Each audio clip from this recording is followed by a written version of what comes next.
Assalamualaikum warahmatullahi wabarakatuh. Halo sahabat Well To Do, apa kabar? Hari ini baik-baik saja bukan? Kali ini Well To Do akan berbagi kisah tentang karomah Waliullah Kiai Haji Maimun Zubair. Masya Allah, inilah kisah karomah Waliullah Kiai Haji Maimun Zubair, kiai yang rendah hati dan penuh karisma. Salah satu sesepuh Nahdlatul Ulama atau NU sekaligus waliullah yaitu Kiai Haji Maimun Zubair atau Mbah Mun. Kiai Haji Maimun Zubair lahir di Rembang, Jawa Tengah pada tanggal 18 Oktober 1928. Dan kini beliau telah wafat pada 6 Agustus 2019 di usianya yang ke-90 tahun ketika melaksanakan ibadah haji di Tanah Suci Mekah. Sang kiai karismatik ini dimakamkan di pemakaman Ma'la Mekah, Arab Saudi. Pemakaman Ma'la dikenal adalah pemakaman di mana di situ ada makam orang-orang soleh dan kalangan ahlul bait. Makam ibunda baginda Nabi Muhammad Sallallahu Alaihi Wasallam, istri pertama baginda Nabi Muhammad Sallallahu Alaihi Wasallam, Siti Hadijah, dan paman Nabi Muhammad Sallallahu Alaihi Wasallam, Abu Thalib. Sungguh Allah sangat memuliakan Waliullah Kiai Haji Maimun Zubair ini. Dikutip dari Laros Media dari laman laduni.id, Mbah Mun adalah pendiri pondok pesantren Al Anwar Sarang di Rembang, Jawa Tengah. Banyaknya santri yang mencari ilmu agama di pesantren tersebut karena mereka sangat mengagumi sosok ulama yang sangat menginspirasi ini. Mbah Mun dianugerahi oleh Allah Subhanahu wa Ta'ala berupa karomah yang membuat orang-orang yang mengenal beliau sangat mengagumi sosok Mbah Mun ini. Berikut adalah karomah Kiai Haji Maimun Zubair yang sudah kami rangkum dalam berbagai kisah dan cerita dari orang-orang yang dekat dengan beliau. Mobil Mbah Mun pernah berjalan tanpa bahan bakar. Dahulu Mbah Mun sering bepergian dengan mobil ketika akan berdakwah di daerah. Dan mobil beliau seringkali mengalami kerusakan. Jadi mobil beliau sering diservis ketika hendak pergi. Yang aneh ketika beliau dalam perjalanan pulang dari Pasuruan, sang sopir Mbah Mun berhenti di suatu bengkel mobil untuk mengecek mobil Mbah Mun. Ketika tukang bengkel mengecek mobil tersebut, tukang bengkel lantas kaget dan bertanya kepada sang sopir, "Ini mobil siapa?" Kata tukang bengkel, "Ini mobil Mbah Mun, memangnya kenapa Pak?" Jawab sang sopir. Tukang bengkel itu menjawab sambil menunjukkan saluran bensin. "Ini sambungan lubang bensinnya tidak tersambung, kenapa mobilnya bisa berjalan ya?" Balas tukang bengkelnya. Tukang bengkel pun terheran-heran karena melihat keanehan tersebut. Itu tak terlepas dari karomah dari Mbah Mun. Subhanallah. Menghentikan hujan lebat. Pada saat Mbah Mun menghadiri dan memberikan kajian pada Maulid Nabi Muhammad SAW di Kudus, Jawa Tengah, dalam situasi yang penuh khidmat mengikuti tausiah dari sang kiai, tiba-tiba hujan turun dengan sangat lebat hingga para jamaah berlarian mencari tempat berteduh. Saking derasnya hujan, panitia maulid menghimbau Mbah Mun untuk masuk ke dalam ruangan yang telah disediakan. Di tengah hujan yang sangat deras dan kepanikan para jamaah, Mbah Mun berdoa kepada Allah agar hujan berhenti. Dan subhanallah, doa dari Mbah Mun diijabah dan hujan pun berhenti seketika. Semasa hidupnya, Kiai Haji Maimun Zubair sangat gigih membela kepentingan umat Islam di Indonesia. Banyaknya orang yang mengagumi beliau karena keilmuan dan kerendahan hatinya membuat sosok Mbah Mun akan selalu dikenang kisah-kisahnya. Mbah Mun menyembuhkan penyakit dengan air putih. Cerita dari Kiai Fadholan ketika mengantar Mbah Mun dan istrinya ke makam Imam Sadili, mereka mampir ke musola untuk sholat. Sesuai sholat, mereka mampir ke rumah makan di sebelah musola. Saat menunggu pesanan makanan, sang ibu pemilik warung tersebut membahas cangkir air putih dan seraya memohon untuk mendoakan dengan air tersebut. Kemudian mengatakan kepada Mbah Mun, "Wahai Kiai, doakan suami saya dengan barokah air putih ini, agar suami saya bisa sembuh dari penyakitnya." Kemudian Mbah Mun bertanya kepada ibu pemilik warung itu, "Di mana suamimu?" Kemudian sang ibu tersebut mengantarkan Mbah Mun ke tempat suaminya, dan Mbah Mun mendoakan air tersebut. Kemudian disuruhnya suami ibu tersebut untuk meminum air yang sudah didoakan itu. Tak berselang lama, suami ibu tersebut berangsur pulih dari sakitnya. Kemudian Mbah Mun dan rombongan kembali ke meja makan. Setelah santap makan selesai, Mbah Mun hendak membayarkan makanannya, tapi sang ibu pemilik warung tersebut menolak dibayar. Ibu tersebut berterima kasih karena dengan seizin Allah lewat air putih tersebut yang sudah didoakan oleh Mbah Mun, akhirnya suaminya bisa sembuh dari sakitnya. Subhanallah. Begitulah kisah karomah dari Kiai Haji Maimun Zubair yang diceritakan oleh para kerabatnya. Demi kemuliaan beliau, Allah memberikan karomah kepada siapa yang dikehendakinya. Apalagi beliau wafat dalam keadaan yang mulia ketika sedang menunaikan ibadah haji, dan beliau pun dimakamkan di pemakaman orang-orang soleh dan para kerabat Nabi Muhammad Sallallahu Alaihi Wasallam. Semoga kita terus meneladani sifat-sifat mulia dan karomah dari Mbah Mun. Semoga Kiai Haji Maimun Zubair diterima di sisi Allah Subhanahu wa Ta'ala dan ditempatkan di surga Firdausnya yang tinggi. Amin. Berikutnya 40 kata-kata mutiara Mbah Mun, pesan hidup yang menyentuh hati. Seorang muslim kadang haus akan nasihat dari para ulama. Petuah-petuah sederhana yang disampaikan oleh para guru kerap mengandung makna yang jika diresapi bermanfaat untuk kehidupan. Kata-kata mutiara dari ulama bisa menjadi motivasi sekaligus pesan hidup. Di samping itu juga menjadi pelajaran yang berharga bagi seorang muslim. Salah seorang ulama yang sering mengeluarkan kata-kata mutiara menyejukkan hati adalah Kiai Haji Maimun Zubair atau Mbah Mun. Demikian disapa, adalah seorang ulama karismatik asal Sarang, Rembang, Jawa Tengah. Mbah Mun telah mencetak banyak ulama di tanah air. Sosoknya sangat dihormati oleh berbagai kalangan, terlebih karena kiprahnya di dunia pesantren dan politik.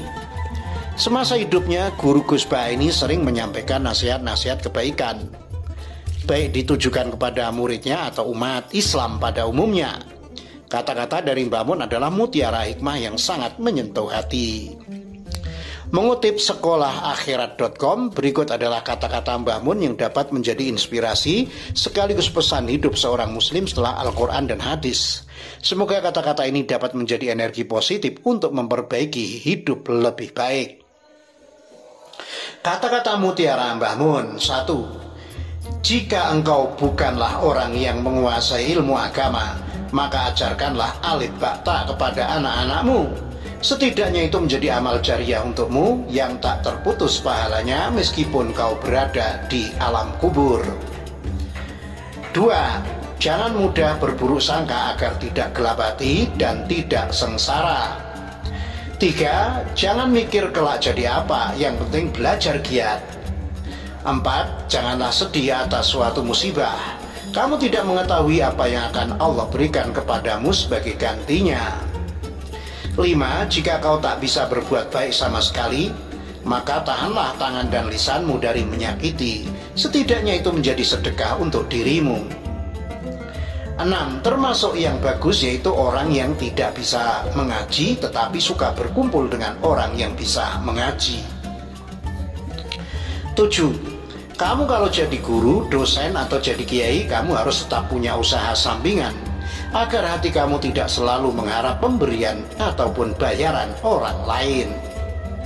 8. Jika kau tidak bisa berbuat baik, maka tahanlah lisan dan tanganmu dari menyakiti.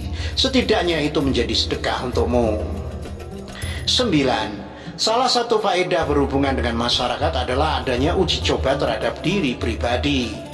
Hal itu untuk menguji coba hati, akhlak, dan sifat-sifat batin yang tidak mungkin terjadi saat sendirian.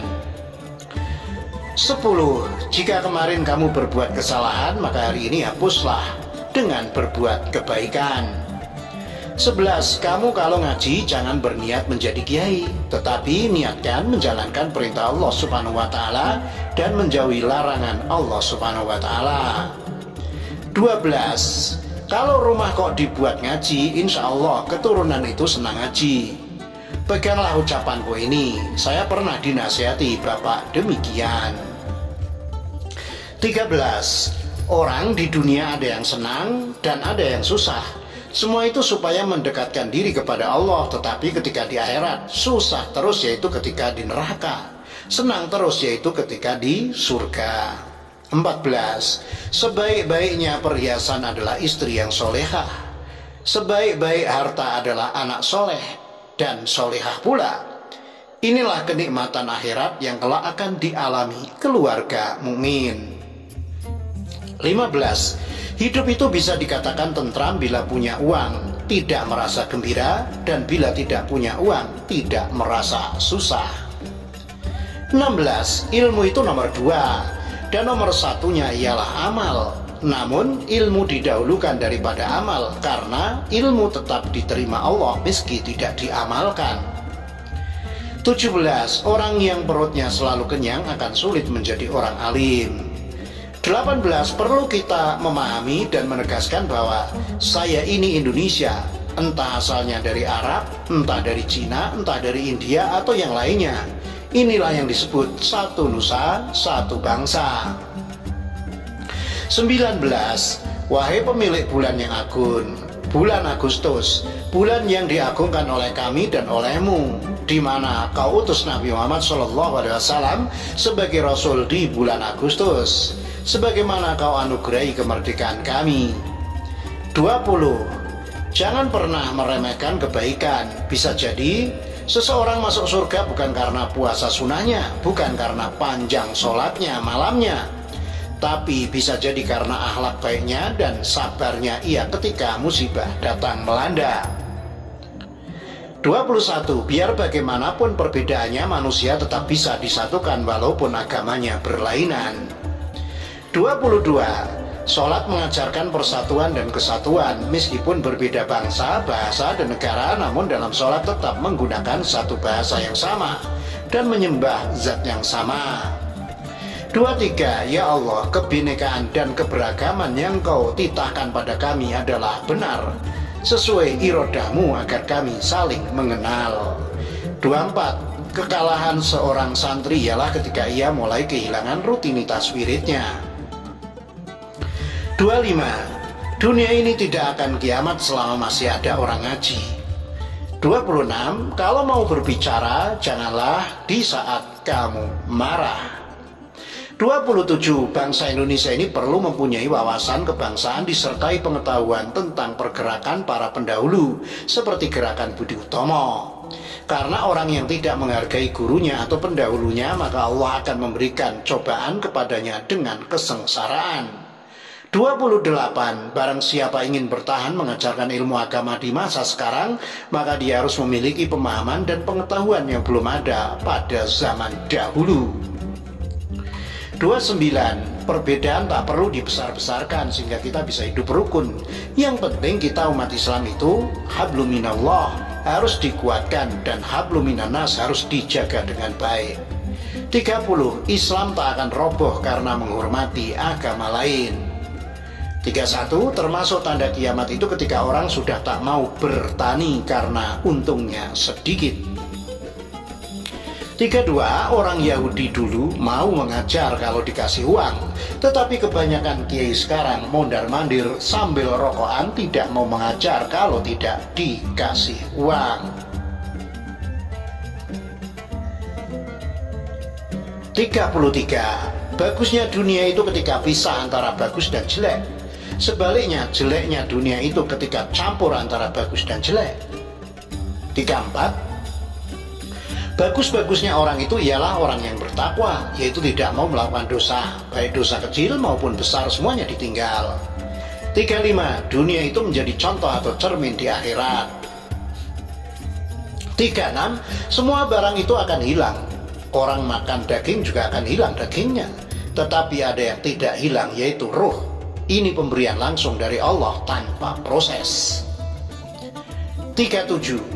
Sesuatu yang bagus itu tidak kelihatan dan akan kelihatan ketika ada yang tidak bagus. Contoh, kamu tahu terang kalau sudah gelap, dan kamu tahu Allah ketika kamu tahu selain Allah. 38. Orang ketika sholat malam mengajak-ajak berarti itu menandakan tidak begitu ikhlas. Karena waktu malam itu waktu istirahat. Kalau mau sholat memang dari keinginan diri sendiri. 39. Orang ketika keluar dari kandungan sang ibu harus susah.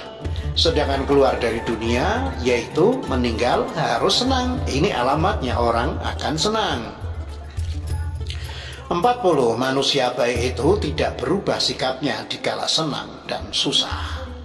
Demikian semoga bermanfaat dan menginspirasi. Amin ya rabbal alamin. Wassalamualaikum warahmatullahi wabarakatuh.